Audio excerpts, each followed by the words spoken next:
So I feel like I should be talking to you guys about why I haven't been uploading. So it just kind of gets in the way.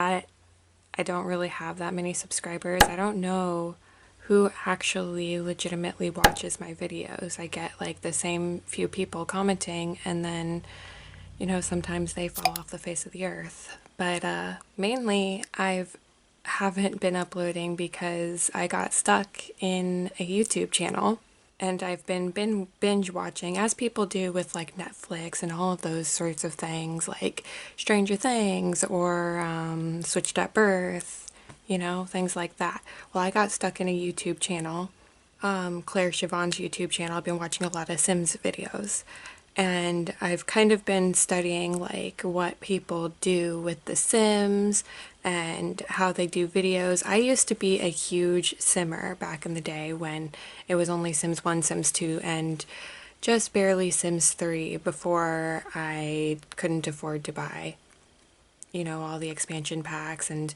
my parents got divorced and I moved out to California and all of that jazz.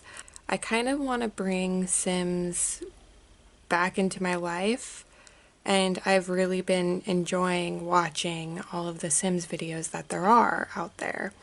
And I was thinking of actually bringing that to my channel. I don't know what my plans are for this YouTube channel yet. I wanted to initially go down the yoga and art route when I started this channel. I never brought art to the channel, and I don't know what kind of audience that would bring. I would love to, but I've just been in a major art block recently and haven't really thought about what I could possibly do with it. I love art YouTubers, but I couldn't imagine myself doing that kind of stuff. Most of the art on the YouTube community is like cartoons and creating characters, and if you can't tell from this painting, I don't do that sort of style. I do a lot of silhouettes and fantasy and abstract art.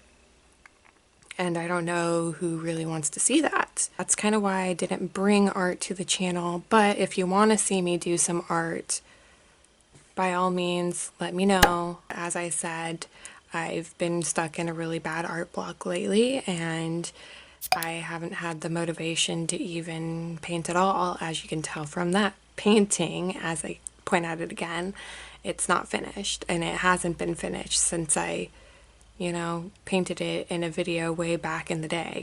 Yeah, I just kind of wanted to talk to you about why I haven't been uploading, and it's bad on my own part. It's all my fault. I'm sorry that I haven't uploaded at all.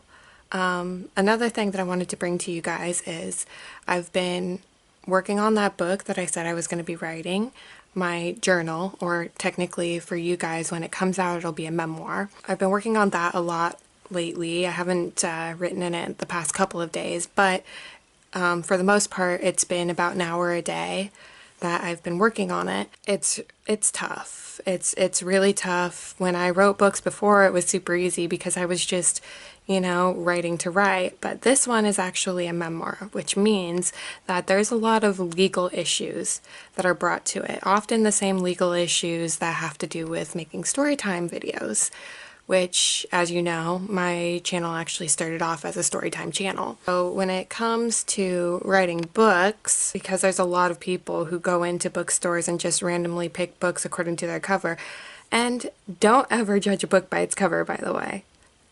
That actually applies to books too. But people often go into bookstores judging books by their cover, and they will buy them and they will take them home and they will read them, and that's that. So because of that, and the fact that there's really no method to the way people look for books besides, oh, I'm going to go to the teen section, or I'm going to go to the fantasy section, or whatever, there's really no method to it as there is on YouTube. If people want to hear a story time, they'll specifically search for story times, they'll follow story time channels.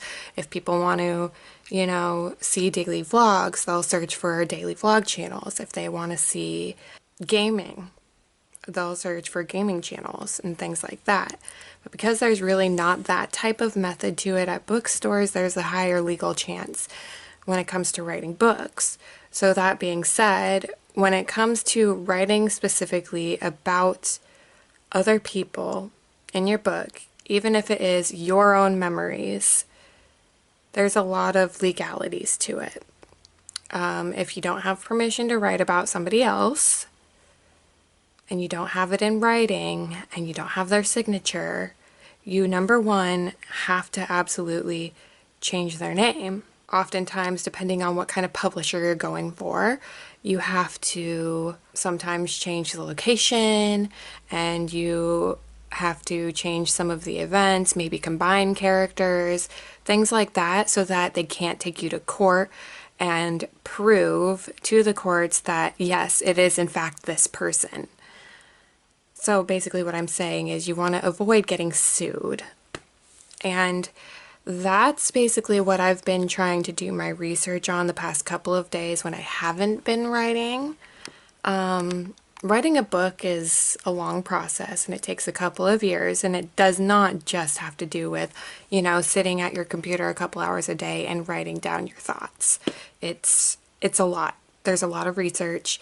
You have to actually, you know, if you're writing a fictional story, you have to research, you know, the place that it takes place in, and you have to research, you know, does this word actually mean what that word means? And you have to do your research on, say your character's a scientist, you have to look into what scientists do and all that fun stuff. And that's, you know, basically what I've been doing the past couple of days, and there's a lot to it.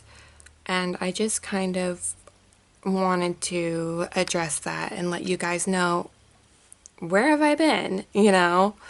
So yeah, that's where I've been. Sorry, I'm looking at my dreads in the viewfinder. They look a lot better on camera than they do in person. It's kind of crazy. Right now they're oh yeah, you can see how many loose hairs I have up top. Right now they're still kind of trying to lock into place, and it's not as pretty as it should be, but they're starting to look really good, and it's kind of nice. But yeah, I just kind of wanted to bring that to you. Today's video is going to be another my yoga journey video, and because there's only one video out, I kind of wanted to address the name to you. Number one, I wanted to address all names of my videos to you. I'm kind of going for like a journey type channel, and I want to have all sorts of journeys on it. I want to have like a yoga journey channel. I want to have like an endometriosis journey channel. I want to have, or section, I should say, like series. I thought about bringing a gaming journey to my channel, and all sorts of fun, different sorts of journeys, like the dread journey and all of that. So when it comes to my yoga journey, I kind of want to change it to our yoga journey, because it's not just mine. I'm sharing this with you, and as I go along in my journey, I'm also bringing you along with me and teaching you what I know and showing you what I'm learning in the moment. So yeah, that's just kind of what I wanted to bring up to you. In terms of today's video is going to be about what yoga is. And to get started with, before we actually jump into the video, I want you to go grab a pen and a piece of paper and write down, knowing that yoga is not just the asana, it's not just the poses, it's not just going to class. Knowing that, go get a pen and a piece of paper and write down what yoga means to you specifically.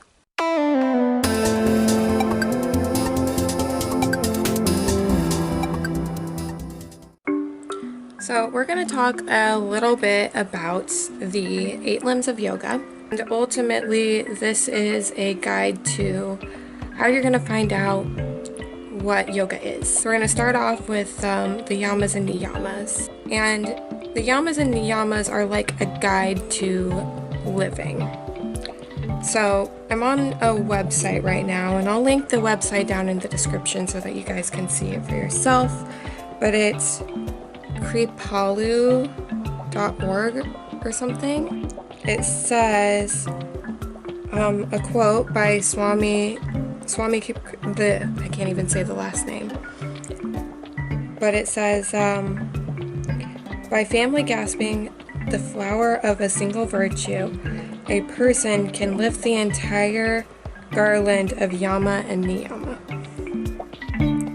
The yamas and niyamas are yoga's ethical guidelines laid out in the first 2 limbs of Patanjali's Eightfold Path, or the 8 limbs of yoga. They're like a map written to guide you on your life journey.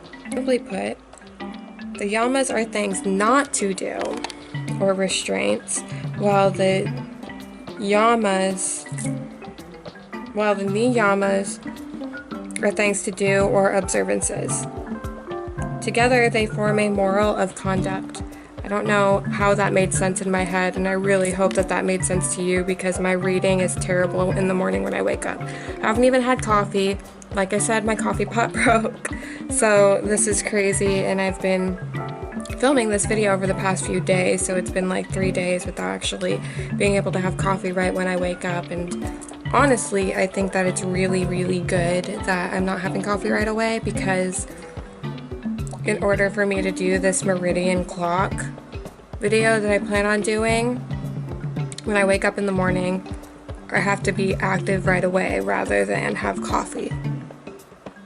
So anyway, that's just me getting a little bit sidetracked. Let's continue. The 5 yamas self-regulating behaviors involving our interactions with others, with other people, and the world at large include ahimsa, or non-violence,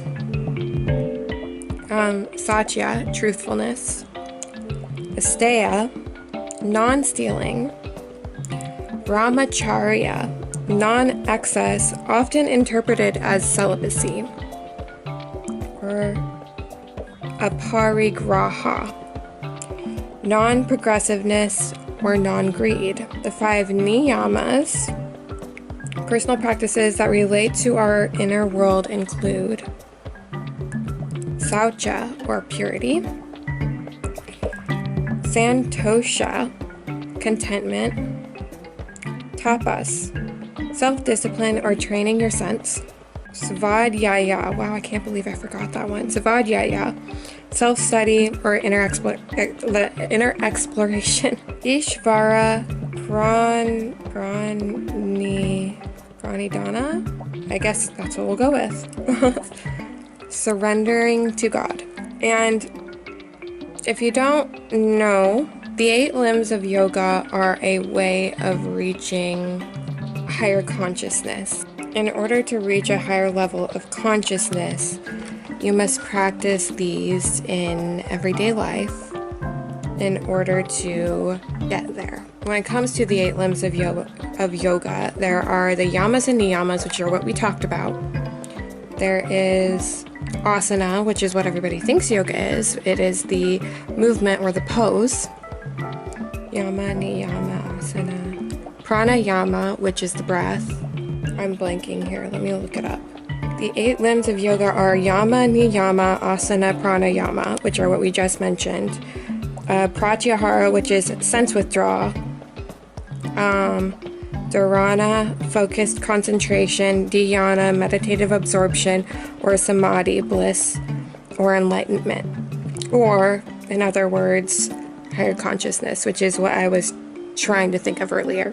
Knowing that, I think now is the time to reflect and do what I'm going to tell you in the next scene.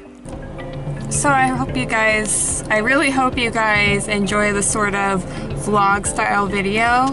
I realize now that with how busy my schedule has been lately, I kind of have to just start filming whenever I have the chance. So yeah, I think that right now we're gonna go ahead and get into versus our yoga journey, and we're gonna talk a little bit about what yoga is. It's a little bit hard to explain, but also so simple at the same time.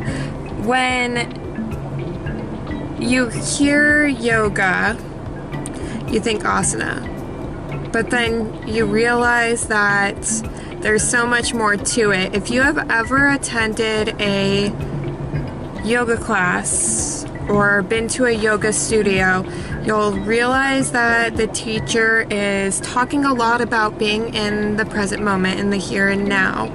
And you realize as you're trying to focus on being in the present moment and in the here and now, that it's a lot easier to stay in a really hard pose because you're not focusing on how quick you can get out of the pose. You know, you're not focusing on how much you regret having come to the class in the first place, but instead you're focusing on the fact that you're here and you're in the pose and you might as well do it.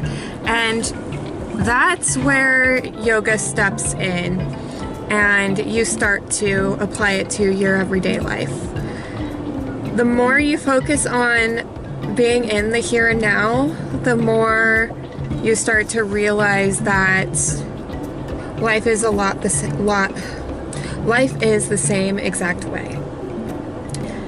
And a lot of people, they are either past people or future people, and that's everybody, even yogis. And it's really up to you to determine which one you are. But let's get into what a past person is and what a future person is. A past person is somebody who often lives in the past. So they're constantly thinking about how they used to be this and how they used to do that and they used to live there and they used to have a job there.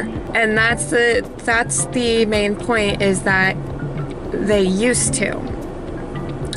And they need to accept that that's not what it is anymore, and they need to start thinking about, well, what do I have now? What am I doing now? Where do I live now?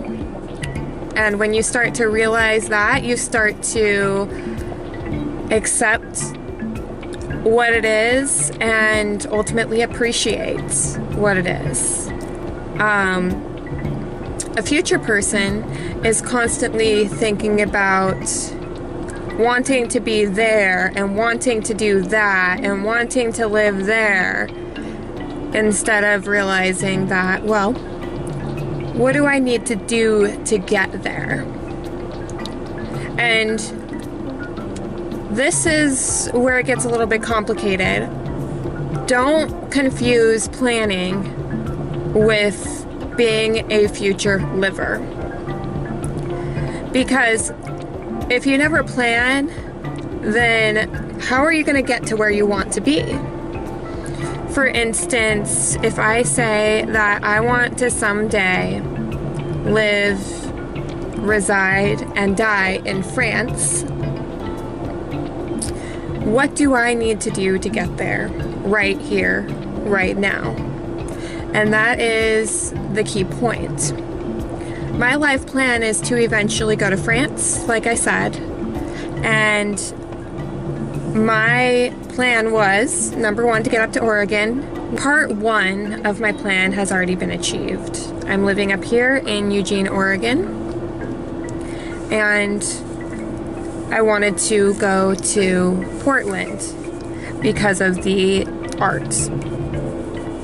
And that's ultimately what my life purpose is to move to the art capitals of the world. And Portland was number one on my list until I realized that Eugene existed and I moved here instead. I will be getting up to Portland as soon as I have the money to be able to actually live in a big city like that. After I go to Portland, and I've lived in Portland for a little while, I want to go to New York City and see what the art is like there. Once I achieve that and I have lived there for a little while and see what it's like in New York City, I want to go to Berlin. And going to Berlin requires you to get a passport. And I have never gone out of the country in my entire life, not even to Mexico, not to Canada, nothing. So that would be a huge step for me, to not just go out of the country, but to live out of the country, which is why I choose Berlin, because I've heard of such great things there. People are so kind and nice, they're super sweet, and there's a really low crime rate, so I heard. I don't know how true that is. And you can do things like drink on the streets and all of that sort of stuff because of how relaxed the people are. So I chose Berlin for that reason, on top of the fact that it is a huge art capital. After Berlin, that is where I will go to France. And I want to live in France until I perfect my French, by which I will eventually go to Paris itself. And the reason why I'm not going to Paris right away is because, well, people in Paris not only hate Americans, but they also hate when you butcher the French language. So, and it's not that way for the rest of France, it's just Paris for some reason, probably because they have tourists come in all the time. And I understand that because, well, I lived in California my entire life. Not my entire life, half of my life. So I understand the whole hating people, tourists aspect, which is why I want to go to France first and learn French so that I can respect the people as much as I possibly can. And that's ultimately the difference between a future person and a planner. Now, what does this have to do with yoga? Is yoga, it's about living in the here and now. And if you know if you are a past person or a future person, then you also know what you need to do in order to become a present liver. Me personally, I used to be a past person. I would constantly live in the past, think about what happened in the past and how much I miss who I used to be, instead of focusing on who I am now and how much I love me now and how much I respect me now and how I respect who I used to be. In order to get away from being a past liver, I started to focus a lot on my future, and I became a future liver. And I started focusing on where I wanted to be and how I wanted to get there. And it was really hard to focus on how I wanted to get there, because all I wanted was for things to happen now. I wanted to be in Oregon now. I didn't want to take the steps it took to get here. I wanted to be there now. And I became very, very, very depressed. And it took a lot for me to realize that I actually need to make plans in order to get here. And after about 2 or 3 years of planning and saving and doing all of that jazz that it takes to actually get to where you want to be, I eventually made it. And I'm here now, and step 1 of my life goals is already complete. You can check that off the list. So now that you know all of that, I want you to take a moment to meditate on it and reflect on it and focus on being in the here and now. Who are you now? What are you doing now in this moment? Where do you work now? Where do you live now? And then after about 10 minutes of that, I want you to take that same sheet that I told you to grab at the beginning of the video, and I want you to write down what yoga is to you now. We're gonna go ahead and do our mindfulness journal. Yeah, whatever, you're crooked, but that's gonna have to do. I broke my tripod, by the way, and I lost the piece to the other tripod, so I can't put you on it. So I found one that we can go ahead and do right now. Ooh, it's attached to a checkbook.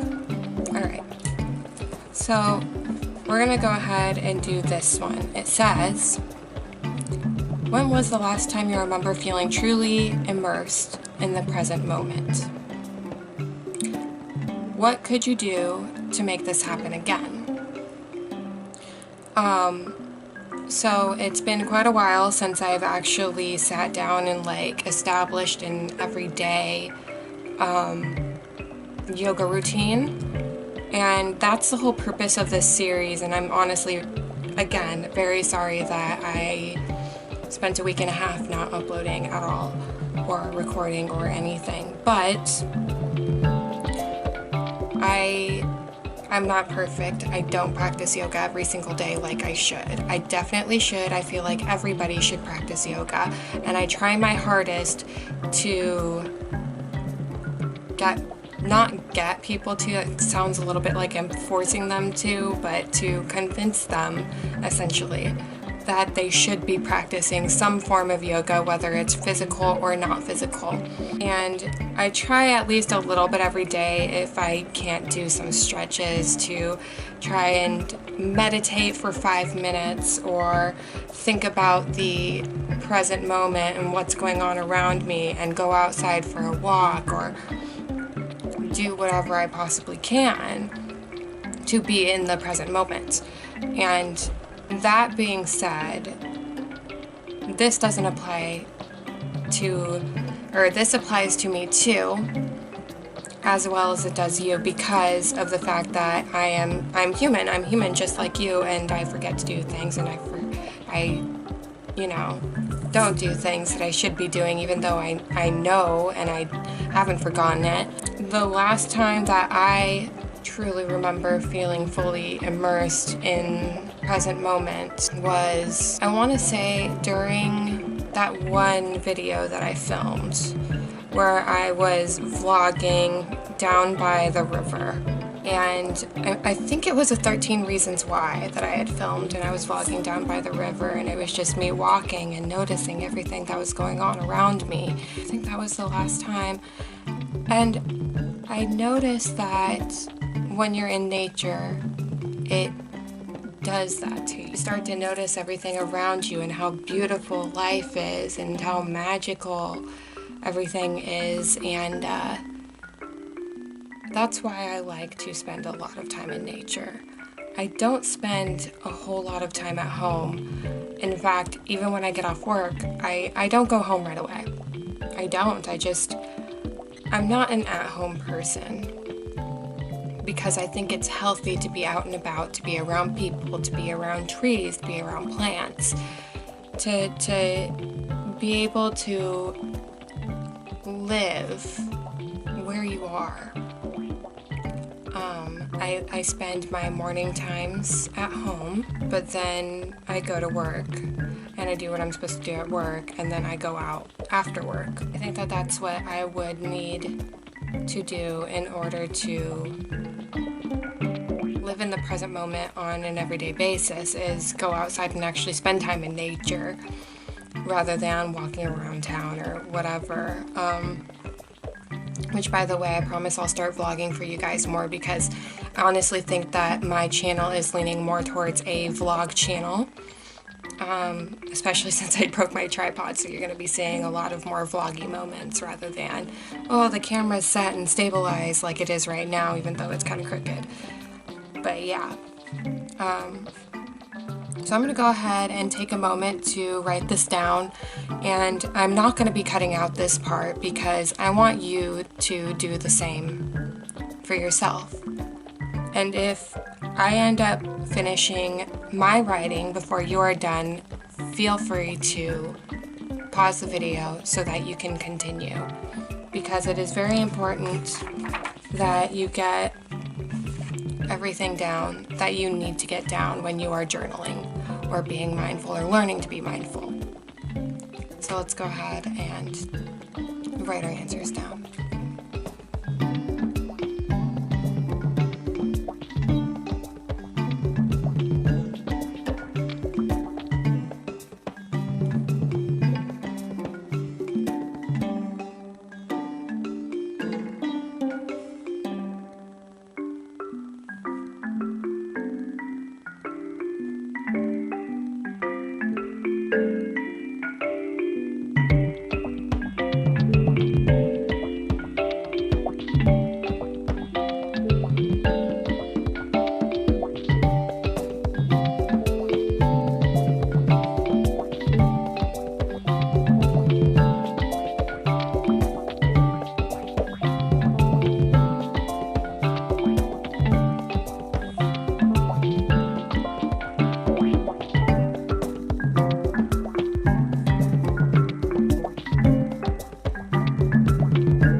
I'm done. Now that you've done that, I feel like it was a little bit inappropriate I felt like you couldn't really meditate on it before you went through and wrote it down. Now what we're going to do is we're going to go ahead and take a moment to meditate. I'm going to show you a couple of techniques on meditation. Now let me just put it out there right now. I'm not a licensed meditation practitioner, but I did learn a few basic techniques that everybody could take into their every single day life when I was in a yoga teacher training. And I'm going to go ahead and show you what I'm going to be doing in terms of meditation. And this is what I want you to do for the next week while you wait for my next video to come up. And it will come up, I promise. We're going to go ahead and set up a yoga spot for ourselves where we can go and we can meditate basically every single day. And it doesn't have to be elaborate. It doesn't have to be, I put up like a dream net and like put a meditation pillow there. It doesn't have to be any of that. but I do recommend that if you're going to be practicing any sort of sitting meditation, that you do sit on something so that your spine takes it easier and it can actually become its natural shape without having to work too hard, if you know what I mean. So I'm going to go ahead and get my meditation space set up, and I can give you ideas on what you can do to get your meditation space set up as well. So I will be right back. Okay, so here is my meditation space. I have my bolster here in case my yoga blanket does not work as a proper tool to sit on. And I have, you can see my cat's food in the corner there, but I have set up my essential oils here so that the aroma will help. Hi, kitty. And then what I'm going to do is I'm going to take a block and let me show you. What you want to do is you want to put it up against the wall between your shoulder blades. So right like that, because that is what's going to help you also keep the natural curve of your spine when you're meditating. I really hope you could hear me because I was facing the wrong way the entire time. But basically, if you're new to meditation, your best bet when it comes to practicing meditation is practicing mudras, basically, where, you know, let me actually get up here so that you can see. You find the proper, oh, that's actually really good. So you find the proper seating position and put your hands palm up on your knees. And what you want to do is you want to close your eyes and touch the pointer finger, count 1. Middle finger, count 2. Ring finger, count 3. And pinky finger, count 4. And all I'm doing, because I don't think you could see me, is 1, 2, 3, 4. And you just do that over and over and over again for 5-10 minutes, and you can set an alarm on your phone to help bring you out of the meditation. My suggestion when it comes to setting an alarm, though, is to make it quite a calm alarm, something that'll bring you out of it in case you fall asleep, but it's not going to be like, crap, I need to wake up, you know. So I'm going to go ahead and get started on the meditation, and again, I'm going to leave this part in the video so that you can practice with me. And I'm going to set an alarm on my phone so that I can bring us out of the meditation together. And then over the next week, if you want, you can continue to watch this video over and over again, or you can just practice on your own time using the technique that I gave you. And then I'll just see you next week. So let's go ahead and get into the meditation.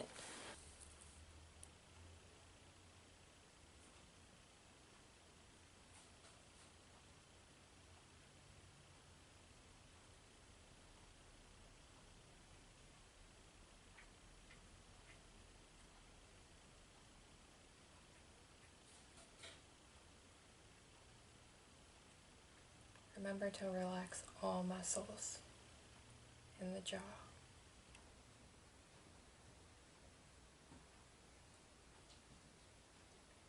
Use your core to help keep you sitting up straight.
thoughts that come into your head. Let them go in one ear and out the other, like a river floating downstream.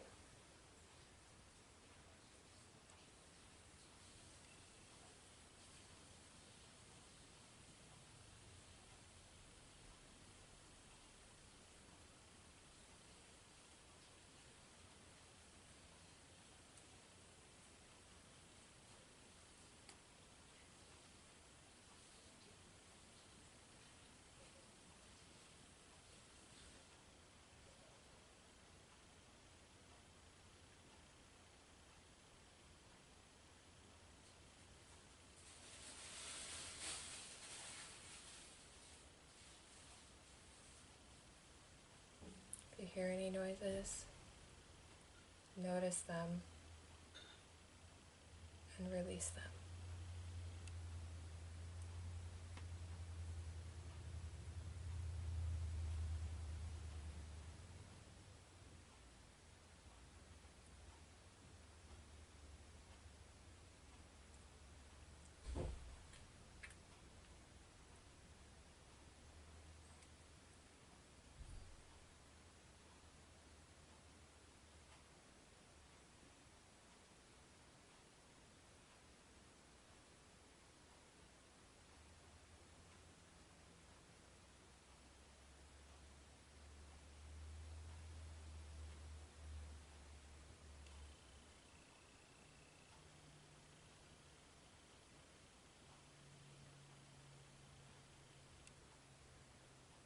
Begin to deepen your breath.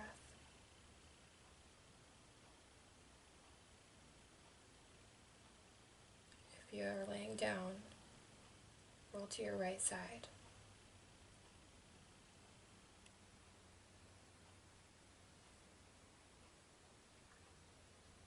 Take your left arm and push yourself up. Come to a seated position.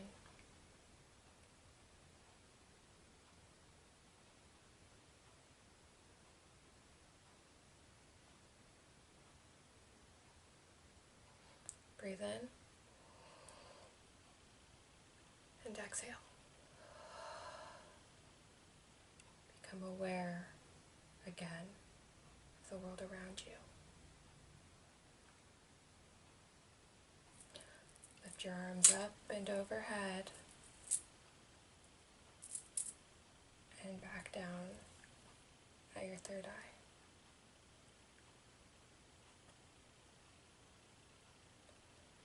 Spread light and love into the world and those around you. Always practice kindness, even if those around you are doing something wrong, because they might have just been having a bad day and don't know how to express themselves otherwise. And the only thing you can do is make sure that you know how to express yourself otherwise.